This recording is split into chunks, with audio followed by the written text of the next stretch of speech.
22 देखिए, कह रहा a pencil when dipped in water in a glass tumbler appears to be bent at the interface of air and water. ठीक है, तो जब बच्चों याद करिए, फटाफट एक बार रिवाइज कर लेते हैं। याद करिए, ग्लास टम्बलर होता था ना, इसमें हम वाटर रखते थे तो पेंसिल हमको कैसे दिखाई पड़ती थी, बेंट। आप रख के भी चेक कर सकते हो, due to reflection of the light. याद है, देखिए ये ऐसे बच्चों हम लोग पेंसिल रखते थे। मान लीजिए पेंसिल है, ये ऐसे पेंसिल है और ये पेंसिल का पॉइंट ओ है। ठीक है, तो पॉइंट ओ से चलिए रे निकाल देते हैं। ये वाला पॉइंट ओ है बच्चों, उसकी इमेज बनाने की कोशिश करते हैं। तो यहाँ से हमने रे निकाली, सही है। अब इस पॉइंट पे हम क्या ड्रॉ करेंगे, नॉर्मल। ओके, अब ये लाइट बताइए कैसे जानी चाहिए थी, लाइट रे स्ट्रेट, लेकिन ये क्या करेगी, अवे द नॉर्मल। क्यों, क्योंकि डेंसर से कहाँ जा रही है, रेयर। ऑप्टिकली डेंसर, वाटर क्या ऑप्टिकली डेंसर और एयर क्या ऑप्टिकली रेयर है, तो ये अवे फ्रॉम द नॉर्मल हो जाएगी, ये ऐसे, सही है। अब पॉइंट ओ से स्टूडेंट दूसरी आप रे एक निकाल सकते हैं। ठीक है, तो निकाल लीजिए। ये हमने यहाँ से सेकेंड रे निकाली, क्योंकि एक पॉइंट की इमेज बनाने के लिए कितनी रे चाहिए, दो। तो बच्चों ऐसे सीधे निकाल लो ना, क्या दिक्कत है। लो, ऐसे सीधे का मतलब है इंटरफेस पे परपेंडिकुलर करके निकाल लो, तो सीधे निकल जाएगी, कहीं बेंट नहीं होगी, क्योंकि वो अलॉन्ग द नॉर्मल जा रही है। क्योंकि इसी पॉइंट पे नॉर्मल हम अगर हम ड्रॉ करें इंटरफेस पे, ये एयर और वाटर के इंटरफेस पे, तो ये ऐसे ही तो आएगा नॉर्मल, तो ये तो सीधे निकल जाएगी। तो बड़ा बढ़िया हो गया। सिंपली यहाँ अगर आप आइस लगाओगे और देखोगे इन दोनों रेस को, तो ब्रेन आपका जो आइज होगी इसको बैक ट्रेस करेगा और इसको बैक ट्रेस करोगे तो ये दोनों यहाँ पे कट कर रहा है कि नहीं, बताइए। तो पॉइंट ओ की इमेज यहाँ मिलेगी, ओ डैश पे कि नहीं, ये मिलेगी।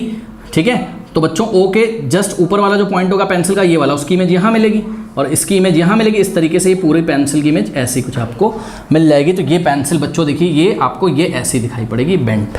ये चीज़ आपने क्लास में पढ़ी हुई है कि नहीं पढ़ी हुई है ना। ओके, अच्छा, इन्होंने बच्चों देखिए क्वेश्चन क्या पूछा है।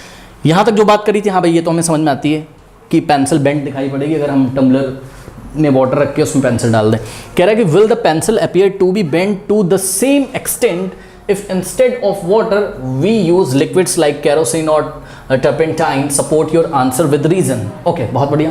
कह रहा है कि बेटा अगर हम वाटर से, यहाँ से वाटर हटा दें, वाटर यहाँ से हटा दें और वाटर की जगह कोई और लिक्विड उस टम्बलर में यूज़ कर लें। वाटर हटाया, उसको बढ़िया से टम्बलर अपना साफ़ किया, उसको सुखा लिया, फिर उसमें हमने क्या डाला, केरोसिन ऑयल डाला, फिर उसको साफ़ किया अच्छे से, फिर उसमें हमने मस्टर्ड ऑयल डाला। तो डिफरेंट लिक्विड डाल के जब हमने चेक किया, तो क्या पेंसिल आपको सेम एक्सटेंट तक ही बेंड होती हुई नजर आएगी, मतलब जितनी वाटर में हुई थी उतना ही क्या टर्पेंटाइन में होगा, उतना ही क्या केरोसिन में होगा। तो जवाब है नहीं। आप खुद सोचिए क्यों नहीं, क्योंकि देखिए बच्चों, बेंडिंग कैपेसिटी किस पे डिपेंड करती है, रिफ्रैक्टिव इंडेक्स पे। ठीक है, रिफ्रैक्टिव इंडेक्स पे। किसके रिफ्रैक्टिव इंडेक्स पे, तो जवाब है मीडियम 2 के रिफ्रैक्टिव इंडेक्स पे। अब यहाँ बच्चों मीडियम 2 कौन है, तो सुनिए, मीडियम 1 बेटा यहाँ वाटर है और मीडियम 2 यहाँ क्या है आपका, एयर है। देखिए आपको याद होगा जब लाइट रे मीडियम 1 से कहाँ जाती थी, मीडियम 2 में, तो मोड़ने का काम कौन करता था, बेंड कौन करता था, मीडियम 2। तो रिफ्रैक्टिव इंडेक्स आप किसका निकालते थे, मीडियम 2 का। किसके रिस्पेक्ट में, मीडियम फर्स्ट के रिस्पेक्ट में, याद है आपको। और इसका बच्चों फॉर्मूला जो होता था, refractive index of medium 2 with respect to first is given by velocity of light in medium first divided by velocity of light in medium 2। अब एक बात बताइए, देखिए मीडियम 2 यहाँ पे एयर है, तो एयर का वाटर के रिस्पेक्ट में रिफ्रैक्टिव इंडेक्स कुछ और होगा, एयर का केरोसिन ऑयल के रिस्पेक्ट में कुछ और होगा रिफ्रैक्टिव इंडेक्स, एयर का रिफ्रैक्टिव इंडेक्स टर्पेंटाइन के रिस्पेक्ट में कुछ और होगा, एयर का मस्टर्ड ऑयल के रिस्पेक्ट में रिफ्रैक्टिव इंडेक्स कुछ और होगा। बात समझ में आई कि नहीं आई। तो एक बात बताइए बच्चों, जब रिफ्रैक्टिव इंडेक्स ही किसका, मीडियम 2 का, किसके रिस्पेक्ट में, आप मीडियम फर्स्ट को बच्चों बार बार चेंज कर रहे हैं, जहाँ से लाइट आ रही है। ठीक है, कहाँ से आ रही है, पेंसिल के टिप पॉइंट ओ से। ओ से क्या, पूरे पेंसिल से ही आती है, हमने एक पॉइंट का इमेज आपको बना के दिखाया है ना। इसी तरीके से ओ से ऊपर वाले जो पॉइंट होंगे उनका इमेज यहाँ पे बन जाएगा। तो बच्चों एक बात बताइए, जब मीडियम 2 जो कि आपका एयर है, मीडियम 2 का मीडियम फर्स्ट के रिस्पेक्ट में बार बार रिफ्रैक्टिव इंडेक्स ही चेंज हो जा रहा है, ठीक है, तो आपको हर बार पेंसिल डिफरेंट एक्सटेंट तक बेंड होते हुए नजर आएगी। बात समझ में आई कि नहीं। तो इसका आंसर क्या होना चाहिए, नो। अब जस्टिफिकेशन देना है, रीजन देना है, तो लिखें क्या, उसके लिए बच्चों थोड़ा सा यहाँ पे आपको मैथमेटिक्स समझना पड़ेगा, फिर हम आपको बताते हैं। ओके, देखो बेटा, हमने क्या पढ़ा था, रिफ्रैक्शन जब होता है, रिफ्रैक्शन में हमने देखा था क्या कि लाइट की स्पीड भी चेंज होती है। स्पीड मतलब लाइट की जो वेलोसिटी होती है उसका मैग्नीट्यूड भी चेंज होता है और उसकी डायरेक्शन भी चेंज होती है। मैग्नीट्यूड भी चेंज होता है, उसकी डायरेक्शन भी चेंज होती है। तो यहाँ से बच्चों देखिए, मीडियम फर्स्ट से जब लाइट आ रही है, ठीक है, तो जब तक ये वाटर में चलती रहेगी, ना तो इसकी डायरेक्शन चेंज होगी, ना तो इसकी डायरेक्शन, किसकी, वेलोसिटी की, ना तो डायरेक्शन चेंज होगी, ना तो उसका मैग्नीट्यूड, मतलब जितने देखिए बच्चों, अब वेलोसिटी और स्पीड में डिफरेंस होता है, इसलिए मैं वेलोसिटी को बार बार वेक्टर क्वांटिटी बोल रहा हूँ, उसके पास डायरेक्शन भी होता है और मैग्नीट्यूड भी होता है, ठीक है।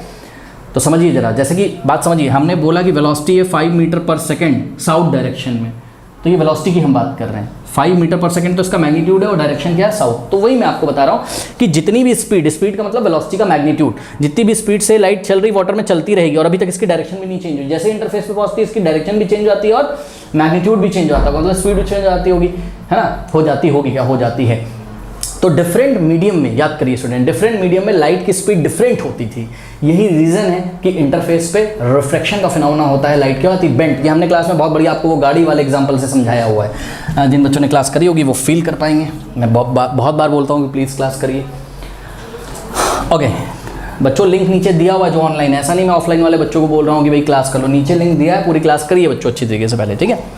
हाँ, तो यहाँ पे आ जाइए। अब देखिए बेटा, यहाँ पर अगर मैं आपको ये दिखा दूँ किसी तरीके से, फोकस करिएगा, मैंने क्या बोला, रिफ्रैक्शन क्यों होता है, वेलोसिटी में डिफरेंस हो जाए, वेलोसिटी में, किसकी वेलोसिटी में डिफरेंस हो जाए, लाइट की वेलोसिटी में डिफरेंस हो जाए डिफरेंट मीडियम में। ओके, बहुत बढ़िया। तो देखिए जरा, एक बात बताओ कि अगर बेटा यहाँ वाटर की जगह, अब वाटर नहीं लिया, मान लीजिए हमने यहाँ कैरोसिन ऑयल ले लिया, क्या ले लिया, कैरोसिन ऑयल ले लिया, और कैरोसिन ऑयल में जो बच्चों वेलोसिटी है, किसकी वेलोसिटी है लाइट रे की, वो सपोज VK है, वेलोसिटी इन कैरोसिन ऑयल। तो अगर बच्चों अब हम यही फॉर्मूला लगाएं अभी, तो ध्यान से चेक करिए, रिफ्लेक्टिव इंडेक्स ऑफ हम क्या निकालेंगे बताइए, एयर विद रिस्पेक्ट टू क्या निकालेंगे इस बार, kerosene oil, reflective index of air with respect to what, kerosene oil, ठीक है। तो ऐसे भी लिख सकता हूँ मैं इसको, reflective index of air with respect to what, kerosene oil is equals to, अब ध्यान दीजिए जरा, V1 आपका चेंज हो गया, V1 कितना हो गया, VK, क्योंकि V1 वेलोसिटी थी किसमें, वाटर में, और VK किसमें, कैरोसिन ऑयल में। तो V1 की जगह हम क्या रख देंगे, VK, और डिवाइडेड बाय V2 बेटा नहीं चेंज होगी, क्योंकि V2 वेलोसिटी है लाइट की, कहाँ, एयर में। आप यहाँ कैरोसिन ऑयल रखा है ना, वहाँ तो अभी भी एयर है, वहाँ तो वेलोसिटी जब ऐसे करके लाइट निकलेगी दूसरे तरफ रिफ्रैक्ट होके, तो वेलोसिटी वहाँ तो V2 ही रहेगी ना। तो यहाँ पे हमने क्या रखा अभी, V2। ओके, अब आप बच्चों ध्यान से चेक करिए, यहाँ से अगर हम VK की वैल्यू निकालें, यानी कि velocity of the light in kerosene oil, तो क्या आएगी बताइए जरा, ये आएगी क्या, refractive index of what, air, क्योंकि एयर मोड़ने का काम कर रहा है, कैरोसिन ऑयल से कहाँ जा रहा है, एयर में, तो मोड़ेगा कौन, एयर, इसलिए रिफ्रैक्टिव इंडेक्स किसका, एयर का, किसके रिस्पेक्ट में, कैरोसिन ऑयल के रिस्पेक्ट में। तो refractive index of air with respect to kerosene oil into V2 यहाँ आके मल्टीप्लाई हो गया, सही है ना। तो ये एक देखिए फॉर्मूला बना। अब हम इसी तरीके से बेटा अगर आपसे बोलें, मान लीजिए कि कैरोसिन ऑयल की जगह आपने क्या ले लिया, टर्पेंटाइन या जो भी आप इनिशिएट करो, तो यहाँ पर जो वेलोसिटी है, अब V1 की जगह अब हमको क्या रखना पड़ेगा, फर्स्ट मीडियम में VT is the velocity of the light in turpentine रखना पड़ेगा।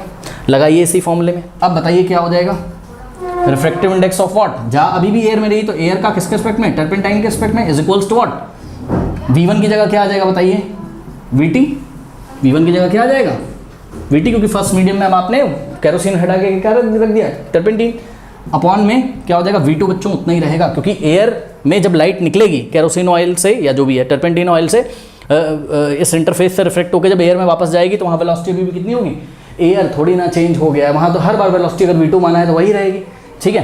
तो यहाँ से बच्चों क्रॉस मल्टीप्लिकेशन करो तो क्या आ जाएगा, velocity in turpentine is equals to what, N80, मतलब refractive index of air with respect to turpentine into V2। बच्चों बस इन्हीं से आइए हम आपका कंक्लूजन निकलवाते हैं।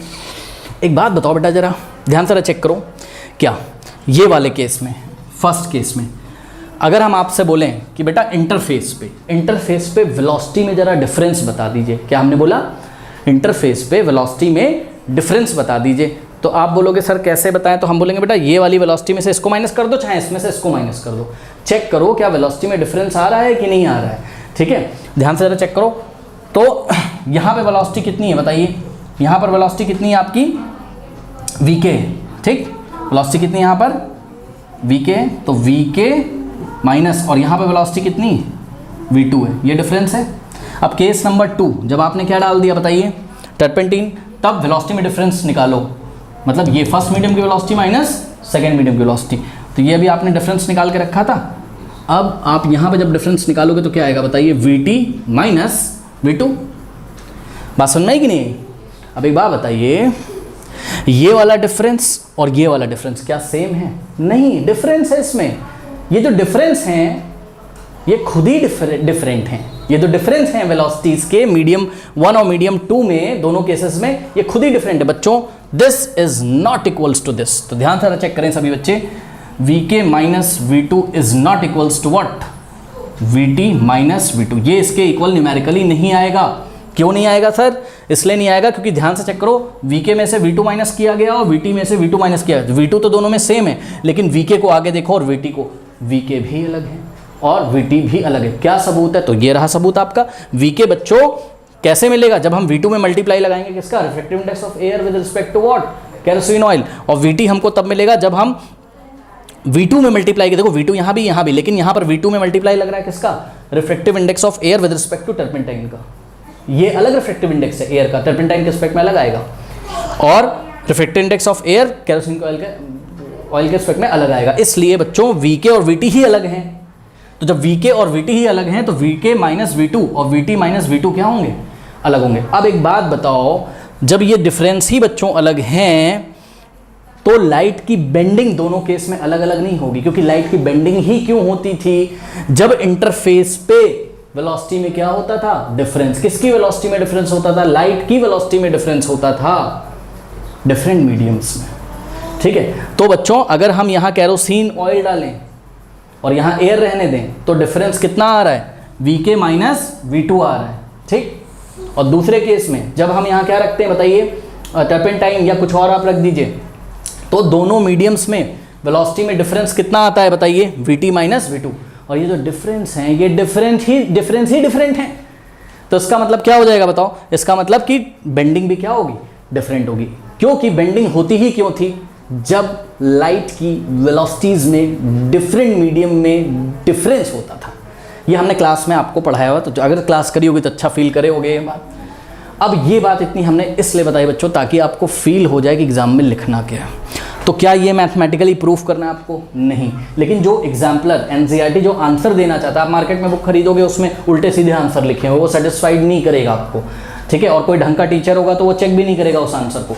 तो जो एनसीईआरटी कहता है वो आंसर हम यहाँ पे लेके आए हैं बच्चों। एनसीईआरटी यही बात कहता है जो हमने आपको समझाया हुआ है।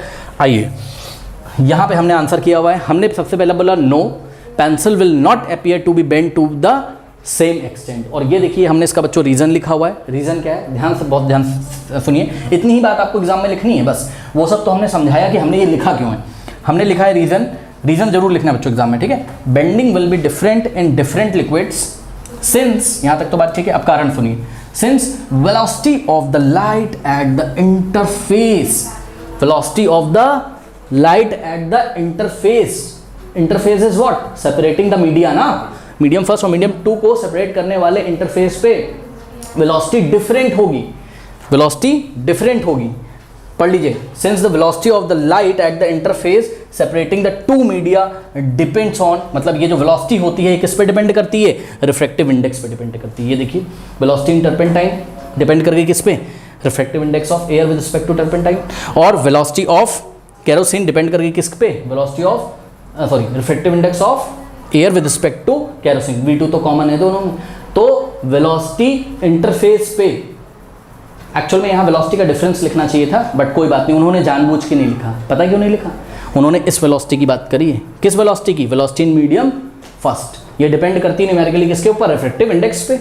और रिफ्रैक्टिव इंडेक्स तो अलग अलग हो जाएगा ना एयर का, जब आप मीडियम फर्स्ट चेंज कर दोगे तो वेलोसिटीज भी तो डिफरेंट, वेलोसिटी भी तो डिफरेंट हो जाएंगी ना। Vt is not equals to Vk। ये Vt अलग है और ये Vk कहाँ गया? Vk अलग है। और जब ऐसा ही अलग है तो अगर हम इस इंटरफेस पे वेलोसिटीज का डिफरेंस निकालें एयर के साथ, मीडियम की वेलोसिटी का एयर के साथ, तो अलग अलग ही तो आएगा। ठीक है, बट इन्होंने बहुत सिंपल सा आंसर कर दिया है। क्या बोल दिया? सिंपल, किसी the velocity of the light at the interface separating the 2 media depends on the what? Relative refractive index of the medium. बच्चों देखिए relative refractive index of the medium इसलिए इन्होंने बोला है कि ये उल्टी कहानी आपको बता रहे हैं, लेकिन जो भी मैंने बताया वो भी सही है। मीडियम का ये किसके रिस्पेक्ट में ले रहे हैं? एयर के रिस्पेक्ट में। मैंने एयर का किसके रिस्पेक्ट में ले लिया? मीडियम के रिस्पेक्ट में। तो एयर का जो मैंने लिया है बच्चों मीडियम के रिस्पेक्ट में, refractive index of air with respect to medium, वो किसके इक्वल हो जाएगा 1 upon refractive index of medium with respect to air. चाहे आप ये बोल दीजिए क्या कि एयर का रिफ्रैक्टिव इंडेक्स मीडियम के रिस्पेक्ट में डिफरेंट होगा, चाहे आप ये बोल दीजिए कि मीडियम का रिफ्रैक्टिव इंडेक्स एयर के रिस्पेक्ट में डिफरेंट होगा, बात क्या है, सेम है। बात समझ आई कि नहीं? क्योंकि बच्चों देखिए यहाँ पर इस फॉर्मूले को मैं एक और तरीके से भी तो बना सकता था। वी के मेरा क्या आ जाता बताओ, वी के मेरा आ जाता कितना, इसको मैं क्या लिख सकता हूँ बताओ, 1 upon refractive index of what, kerosene oil with respect to air into V2। ऐसे नहीं लिख सकता हूँ, बताइए। अब बताइए वेलोसिटी किस पे डिपेंड कर रही है, refractive index of the medium, kerosene oil है ना medium with respect to air, क्या दिक्कत है, ठीक। और इसको मैं कैसे लिख सकता था, VT इज इक्वल्स टू, यहाँ पे मैं लिख के दिखा देता हूँ कैसे आता है ये, VT is equals to 1 upon refractive index of turpentine with respect to air, मतलब टर्पेंटाइन मीडियम हो गया है विद रिस्पेक्ट टू एयर, हम देख रहे हैं। ये कोई डाउट है? तो इतना मैं एक्सप्लेन को कर सकता था, क्योंकि एक्सप्लेन करना ज़रूरी है, हर जगह आंसर उल्टे सीधे दिए हुए, तो आपको बस इतनी बात लिखनी है, ये हमने आपको समझाने के लिए बताया है। ओके, नोट कर लीजिए।